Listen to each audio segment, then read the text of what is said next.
우리 함께 나눈 말씀 가지고 우리 축복이라는 제목으로 오늘 이제 말씀 나누도록 하겠습니다. 저희가 사실 지난 1월 달부터 성전에 올라가는 노래라고 제목이 붙여진 특별한 시편들을 같이 계속 묵상했습니다. 이 성전에 올라가는 노래는 사실 여행 노래라고 할 수 있습니다. 예루살렘을 향해서 순례의 길을 걸어가는 히브리 순례자들이 그 순례의 길 동안에 불렀던 그런 15개의 시들을 모아놓은 그런 시라고 알려져 있기 때문입니다. 여행을 하는데 왜 노래가 필요할까요? 밖에 나왔으니까 자연스럽게 답도 하시고, 여행하는데 왜 노래가 필요할까요? 오늘 혹시 여기까지 오시는 동안 그 라디오나 음악 틀어놓고 오신 분들 있으세요? 예. 감사합니다. 예. 왜 여행하는데 노래가 필요합니까? 첫 번째는 이럴 것 같아요. 노래를 통해서 그 여행의 즐거움이 더해지는 것 같습니다. 그렇죠? 그러니까 가족이 바닷가로 여행을 한다고 했을 때 그 바닷가와 관련된 그런 노래들을 막 틀어놓는 거죠. 키보이스의 해변으로 가요. 생각나십니까? 예, 비치보이스의 코코모 이런 거 있잖아요. 틀어놓으면 아직 바닷가에 가까이 가지도 않았는데 온 가족이 그 노래를 따라하면서 바닷가가 이미 마음속에 그려진 거예요. 그죠? 참 기쁨으로 여행을 같이 합니다. 동시에 여행에 노래가 필요한 이유 중에 하나는 사실 여행의 힘든 부분에도 이 노래가 이 마법 같은 힘을 발휘할 때가 있습니다. 사실 여행이라고 하지만 항상 즐거운 것만은 아닐 수 있어요. 특별히 장거리 여행이 그런데요. 여행하다 보면 지치기도 하고 힘들기도 하고 때로 자동차에 문제가 생기기도 하고요. 길이 꽉 막히기도 하고 그런 일이 생깁니다. 그러면 같이 집을 떠나왔던 가족들에게 짜증이 나기도 하고 이런 일들이 생기는 거예요. 그런데 놀랍게도 이런 순간 또 노래를 틀면 그 노래가 졸음을 쫓아주기도 하고 지루함을 막아주기도 하고 길이 막혔을 때 다른 할 수 있는 뭔가를 만들어 주는 거죠. 우리가 왜 지금 여행하고 있나 이런 생각들을 다시 정리할 수 있게 해주는 것입니다. 오늘 이제 우리가 함께 읽은 시편 134편은 성전에 올라가는 노래 중에 마지막 노래입니다. 아쉬우시죠? 이럴 때 아쉬운 반응을 막 해주셔야 되는데 하여간 아쉬우시죠?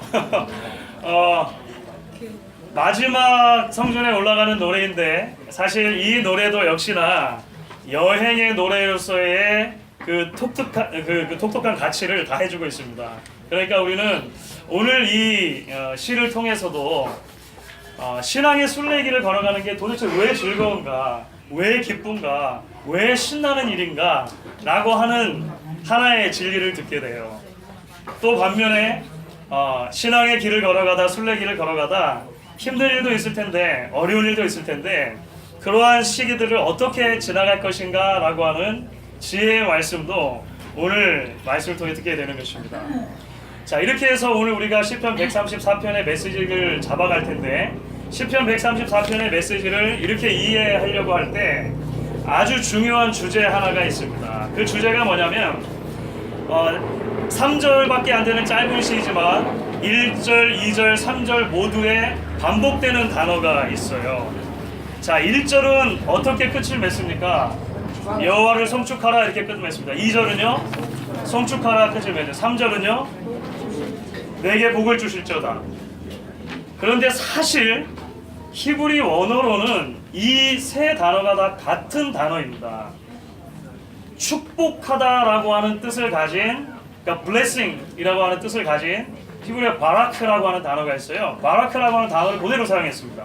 그러니까 히브리 문화에서는요, 하나님께서 사람을 축복해 주실 때도 이 단어를 썼고요, 사람과 사람 사이에 서로 축복할 때도 이 단어를 썼고요, 사람이 하나님을 축복할 때 또는 사람이 하나님께 찬양할 때, 영광 돌릴 때도 같은 단어를 썼어요.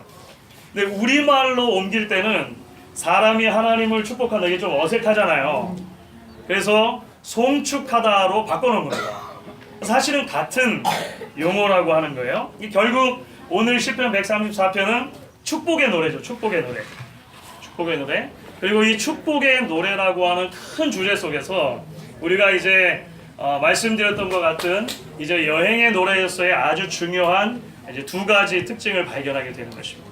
자, 그러면 오늘 이야기를 통해서 우리가 첫 번째로 발견하는 진리가 무엇이겠습니까? 그것은 우리 믿음의 길이 축복된 순례의 길이다라고 하는 거예요. 그렇죠? 그러니까 저와 여러분이 걸어가는 믿음의 길은 하나님께서 축복해 주시는 길이고 하나님께서 복주기로 작정해 주신 길이다라고 하는 것입니다. 이 사실을 믿는 것이 참 중요해요. 여러분, 어떤 길은 있잖아요. 대단히 가기 싫은 길이 있습니다. 그렇죠? 그러니까 마음에 내키지 않는 길이 있을 수가 있어요. 예를 들어서 신호 위반을 해가지고 티켓을 여러분이 끊으신 거예요. 그래가지고 그 교통 법정 있잖아요. 거기를 가야 된다고 생각해 보세요. 그러니까 보통 그냥 법정을 가는 것 자체가 피곤한 일이잖아요. 그런데 이 벌점이 누적돼가지고 이번에 안 가면 벌점이 쌓여서 초과돼가지고 면허가 정지되게 생겼어요. 뭐 30일, 60일이든 안 가면 안 되죠. 그런데 가기는 너무 싫어요. 아니, 한 번도 그런 경험 없으세요? 제가 경험이 있어서 말씀드리는 게 아니고요. 누가 그렇게 얘기하시더라고요. 얼마나 가기 싫어요, 그죠? 어쩔 수 없이 억지로 나서야 되는 길이 있을 수 있다는 것입니다. 근데 반면에 복권에 당첨이 됐다고 생각해 보세요. 그래가지고 그 복권에 당첨이 돼서 당첨 금액을 수령하러 가는 거예요. 여러분 기분이 어떠시겠습니까? 물론 한 번도 그런 경험이 없으시니까 상상할 수 없으시겠으나 저 같으면 좋을 것 같아요. 저 같으면 좋을 것 같아요. 문제는 이제 제가 복권 안 사니까 문제지만, 아니 거기 가면 나를 위한 큰 복이 기다리고 있는 거잖아요. 그래서 이름하야 복권이잖아요. 복권. 그죠? 네. 거기 기다리고 있으니까 저 같으면 그 돈을 수령하러 가는 길이 막 너무너무 즐겁고 기쁘고 발이 땅에 닿는지 안 닿는지 막 모르고 그럴 것 같아요. 여러분 어떠신지 모르겠어요. 그 황금보기를 돌같이 하시고 평소에 그러시니까 괜찮으시겠습니다만 자, 여러분 오늘 그 15개의 성전에 올라가는 시를 우리가 쭉 살펴봤는데요. 15개의 성전에 올라가는 시의 전체의 가장 마지막 절이라고 할 수 있겠죠. 오늘 134편의 3절이 우리에게 이렇게 말하는 거잖아요. 우리 같이 한번 다시 읽습니다. 3절입니다. 천지를 지으신 여호와께서 시온에서 내게 복을 주실지어다. 여러분 기억하실지 모르겠지만 첫 번째 성전에 올라가는 노래는 시편 120편이었는데 회개의 노래였습니다. 회개의 노래. 그러니까 철로 역정에 나오는 크리스찬처럼 이 세상의 거짓과 잘못된 모습들이 너무 싫어서 이제 그 모든 것들을 버리고 하나님을 향해서 길을 선택한 한 사람이 나오는 거예요. 그게 시편 120편이었거든요.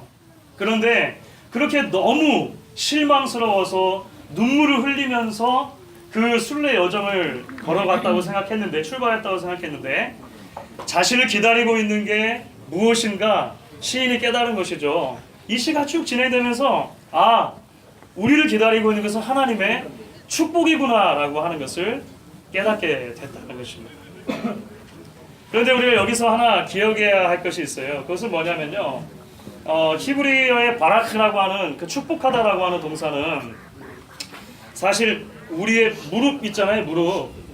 무릎이라고 하는 단어에서 파생이 돼요. 또는 무릎을 꿇다라고 하는 의미가 사용될 수 있습니다. 그래서 이 바라크라고 하는 단어는 시편 128편에서 복이 있을지어다라고 하는 사용했을 때 단어하고 좀 다른 거예요. 시편 128편에서 사용하는 복이 있다, 복이 있을지어다라고 하는 단어는 시편 1편 복 있는 사람은 이라고 하는 그 사용할 때 하는 단어하고 같아요. 그런데 그것은 상태를 말하는 것입니다. 내가 하나님의 말씀을 잘 지키고 하나님께 붙어 있을 때 우리가 완전히 만족한 상태에 머물러 있는 어떤 이 상태적인 것을 말하는 거예요. 그런데 그 반면에 오늘 134편에서 말하는 바라크라고 하는 동사는요, 행동의 의미가 그 안에 많이 들어있습니다. 무릎 꿇다, 굽히다 이런 의미가 되는 것이거든요.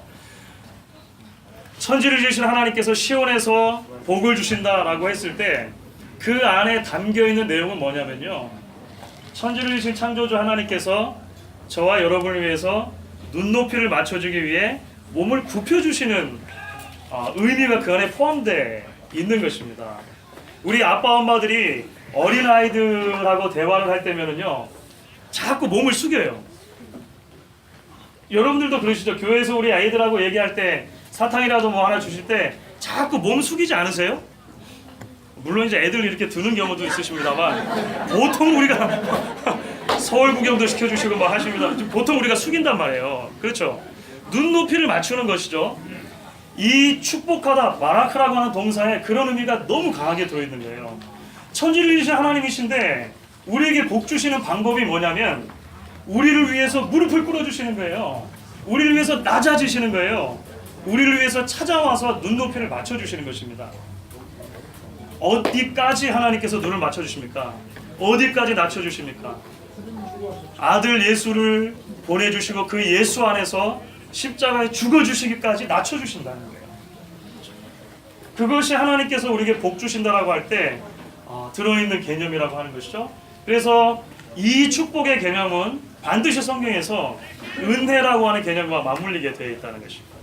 자, 그러면 이제 오늘 말씀을 통해서 두 번째로 살펴볼 진리로 넘어갈 수가 있어요. 그것은 뭐냐면, 자, 첫 번째는 우리의 순례의 길이 축복된 순례의 길이다, 이렇게 하는 게 첫 번째 진리였습니다. 두 번째는 그렇기 때문에 우리의 순례의 길이 감사와 송축의 길이어야 한다, 성경이 그렇게 말하는 거예요.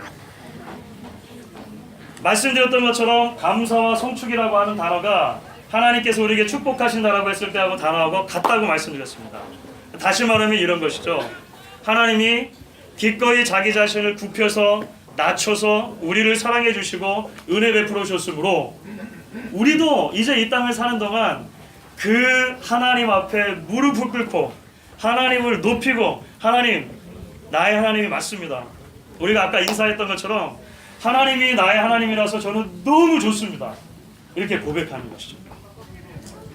자, 그런데 여기도 우리가 또 하나 기억해야 될 것이 있습니다. 그것은 뭐냐면요, 오늘 말씀 가운데 그렇게 우리가 하나님을 송축하고 높이고 감사해야 한다라고 이야기했을 때 오늘 시인은 이것을 우리의 감정의 문제로 이야기하지 않고 의지의 문제로 이야기하고 있다는 것입니다.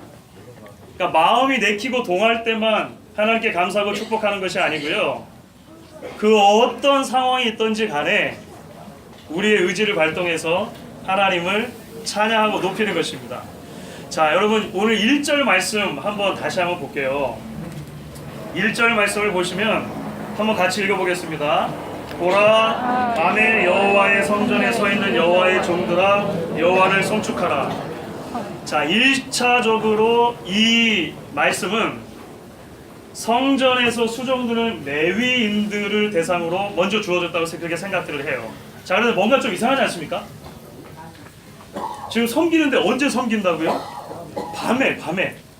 자, 절기 때, 이스라엘의 절기 때는 예루살렘에 정말 많은 사람들이 모여듭니다. 수십만 명의 사람들이 모여들거든요. 그러니까 성전에서 수종드는 레위인들이 이 밤까지도 순번을 정해가지고 계속해서 제사 일들을 감당해야 되는 거예요.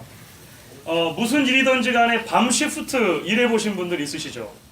제가 몇 주 전에도 미국 처음 와서 제가 주유소 밤새는 일 했었다고 말씀드렸잖아요. 밤새는 일 하면서는요, 기다려지는 거 하나밖에 없습니다. 빨리 시간이 가는 거예요. 그렇죠? 빨리 시계가 가가지고 이거 시프트 끝나는 것입니다. 밤에 수종드는 사람들 또는 밤에 예배하는 사람들에게 가장 맹점이 있다면 뭘까요?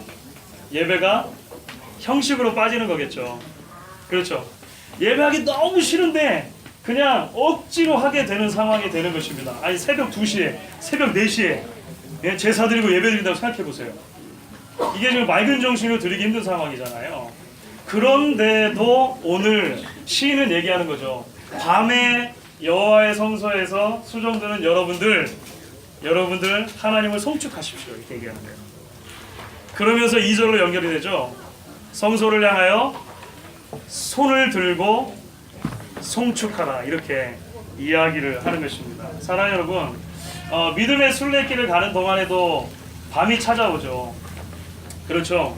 길이 힘들어서, 때로 길을 잘 못 찾아서, 때로 함께 여행하는 사람들이 좀 불편하고 짜증이 나서 우리의 여행이 힘들다 이렇게 느껴질 때가 있습니다. 마음이 더 이상 기쁘지 않은 거예요. 그런데 여러분, 그때도 기억하실 수 있기를 바랍니다. 우리는 그런 때라도 성소를 향해 손을 들고 여호와를 송축해야 된다는 거예요. 하나님을 예배하고 하나님을 높이고 예배하는 자리에 있으셔야 한다는 것입니다. 성경은 예배를 드릴 마음이 없구나, 뭐 그럴 수도 있지, 그러면 마음이 생길 때까지 좀 기다리지 뭐, 이렇게 이야기하지 않으시는데, 그렇죠? 그래, 마음은 좀 오래 시간이 걸릴 수도 있지, 인정한다. 하지만 손은 들 수 있잖아, 이렇게 말씀하시는 거예요. 마음이 바뀌는 것하고 손을 드는 것은 마음과 행동의 차이입니다. 마음이 바뀌는 것은 쉽지 않을 수 있지만 행동은 비교적 쉽게 바꿀 수 있다는 거예요. 마음이 내키지 않을 때를 하더라도 일단 손을 들라. 손은 들으면 할 수 있지 않은가, 성소를 향하여 예배할 수 있지 않은가, 이렇게 성경이 우리에게 이야기를 하는 것이죠. 그런데 여기에 놀라운 영적인 진리가 있는 것이죠. 힘들어도 의지를 발동해 찬양하기 시작했을 때, 성소를 바라보기 시작했을 때 하나님께서 다시금 그에게 축복을 주시는 겁니다. 그의 영혼을 다시 한번 소생시켜 주시는 거예요. 다시 뜨거운 감정의 불을 지켜주시고 믿음의 길을 걸어갈 수 있도록 해주신다는 것입니다. 옆에 차콜에 불도 지펴졌는데 믿음의 불만 지펴진 게 아니라 지금, 그래서 이제 마무리를 하려고 합니다. 신앙의 순례길을 걸어가는 사랑하는 성도 여러분, 이제 지난 1월 달부터 15주에 걸쳐가지고 성전에 올라가는 노래를 같이 여러분들과 나눴는데 저는 개인적으로 참 행복했습니다. 참 즐거운 여행이었습니다. 이제 이 여행을 일단락을 지으면서 여러분들에게 저를 앞서갔던 한 신앙의 선배가 남겼던 글귀 하나를 이제 선물로 드리고 싶습니다. 19세기의 뭐 최고의 설교자라고 할 수 있었던 찰스 스펄전 목사님이 남긴 말인데요. 찰스 스펄전 목사님이 20살 되던 해에 이제 앞으로 평생을 같이 할 이 자매를 만나게 됐어요. 그 수자나 탐슨이라고 하는 분을 만났는데, 그 수자나 탐슨에 대해서 이제 좋은 마음이 생기기 시작했을 때 선물을 하나를 줍니다. 어떤 선물을 줬을까요? 성경책은 있었겠죠. 아주 가까워요. 책이에요. 책인데 제가 설교 시간에 종종 언급했던 책입니다. 그렇죠. 선물이 없어서 어떡하죠. 하여간 철로역정의 책을 선물해 줬어요. 자매에게 선물을 하면서 이렇게 썼습니다. 톰슨 양에게 축복된 순례의 길에 발전을 빌며 찰스 스펄전으로부터, 이렇게 썼어요. 축복된 순례의 길에 발전을 빌며. 제가 아내하고 연애할 때 책을 많이 선물했는데, 그래서 책을 선물할 때마다 이 구절을 제가 도용을 많이 했습니다. 심지어 찰스 스펄전 목사님 전기를 전해줄 때도 좋던 것 같아요. 여러분 모두를 축복합니다. 축복된 순례의 길에 하나님이 주시는 끊임없는 발전이 있기를 주의 이름으로 간절히 축원하겠습니다.